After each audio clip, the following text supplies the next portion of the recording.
Meu nome é Flávio Cristóvão, o grupo é composto por mim, por Débora Carina e Gislaine Almeida. E ficamos com o tema gripe espanhola. A gripe espanhola foi uma pandemia que aconteceu entre 1918 e 1919, atingindo todos os continentes e deixando um saldo de no mínimo 50 milhões de mortos. Sabe-se que ela se iniciou de uma mutação do vírus influenza. A gripe espanhola espalhou-se pelo mundo principalmente por conta da movimentação de tropas no período da Primeira Guerra Mundial, tendo um impacto direto nos países que participavam desse conflito. Aqui no Brasil, ela chegou em setembro de 1918, espalhando-se por todas as regiões do país e causando a morte de 35 mil brasileiros.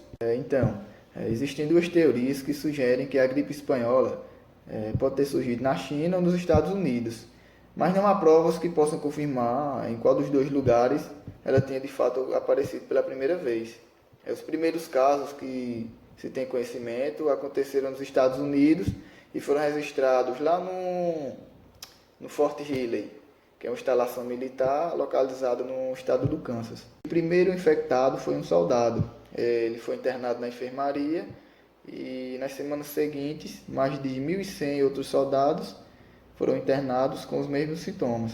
Eu achava que a gripe espanhola teria se originado lá na Espanha, mas não, é a Espanha que ficou conhecida por divulgar as notícias dela pelo mundo. A gripe espanhola ela afetou todos os continentes do mundo e teve um impacto muito grande nos países que lutavam na Primeira Guerra Mundial.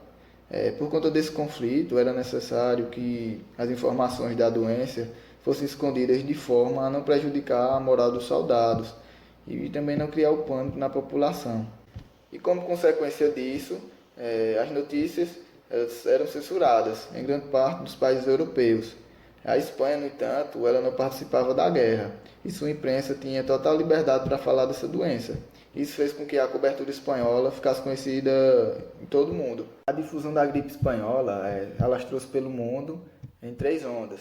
A primeira onda foi iniciada em março de 1918, a segunda onda em agosto do mesmo ano e a terceira onda em janeiro do ano seguinte. Entre essas três ondas, a segunda ficou conhecida por ser a mais contagiosa e por possuir os maiores índices de mortalidade. A tese aceita que a doença inicialmente se espalhou-se pelo mundo por meio das tropas norte-americanas, enviadas para a Europa para participarem da Primeira Guerra Mundial. E uma vez estabelecida no continente europeu, a doença foi levada para o restante do mundo, pelo deslocamento de pessoas por meio de viagens, ou do sistema de transporte internacional de mercadorias. Aqui no Brasil, por exemplo, ela chegou em setembro de 1918 por uma embarcação que veio da Inglaterra e passou por Lisboa. Daí então ela desembarcou no Recife, depois passou em Salvador e por fim no Rio de Janeiro. Olá, me chamo Débora Carina e eu vou falar a respeito dos impactos causados pela gripe espanhola na economia mundial. Então, a gripe espanhola teve um impacto negativo na atividade econômica, no emprego e na renda nos países europeus e nos Estados Unidos a curto prazo.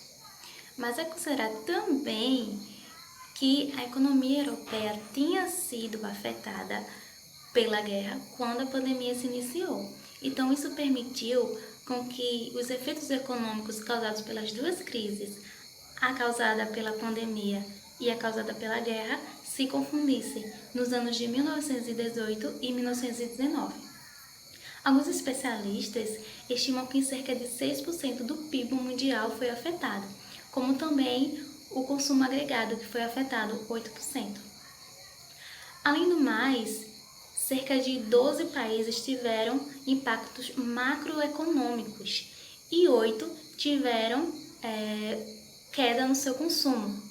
Então, a gripe espanhola foi considerada como o quarto evento com maior impacto negativo na economia, sendo a primeira a Segunda Guerra Mundial, a segunda a Grande Depressão de 1930 e a terceira a Primeira Guerra Mundial. Outro fato importante para se destacar é as manchetes dos jornais da época, que relatavam que a gripe espanhola teve um impacto adverso no mercado de trabalho. Isso porque a taxa de mortalidade era altíssima em pessoas entre 15 e 49 anos, ou seja, pessoas que estavam na sua idade ativa no seu trabalho e tinham a morte precoce, afetando diretamente no mercado de trabalho e na economia, como também na recuperação da mesma. Outro fato é que mesmo os países que ficaram neutros na guerra tiveram a sua economia afetada, como é o caso da Suécia, que a cada chefe morto pela gripe, as pessoas ficavam em condição de pobreza. Outro impacto econômico negativo ficou conhecido como ganho de capital, que por causa da escassez da mão de obra ocorrida pela gripe, permitiu que as pessoas que sobrevivessem tivessem seus salários aumentados. Ficou conhecido como ganho de capital. No caso dos Estados Unidos, foi afetada a renda per capita das pessoas. Fazendo uma linha do tempo, em 1917, a economia dos Estados Unidos estava crescendo. Ficou estagnada em 1918 e depois teve uma queda em 1919 por causa da segunda onda da pandemia, que foi a mais intensa, e estagnando assim até 1920. Ou seja, se por um lado a reorganização da indústria gerou emprego, trabalho por causa da guerra, por outro lado, a alta mortalidade dos trabalhadores resultou no aumento do salário dos mesmos. Ou seja, de forma geral, os efeitos da gripe espanhola foi negativo a curto prazo e o a longo prazo foi em pouca quantidade. Isso porque, segundo estudos, a pandemia ela foi contida por causa de isolamento social, uso de máscara, de higienização de locais e de ambientes. Então, isso permitiu com que a gripe fosse contida e não tivesse tantos efeitos negativos a longo prazo.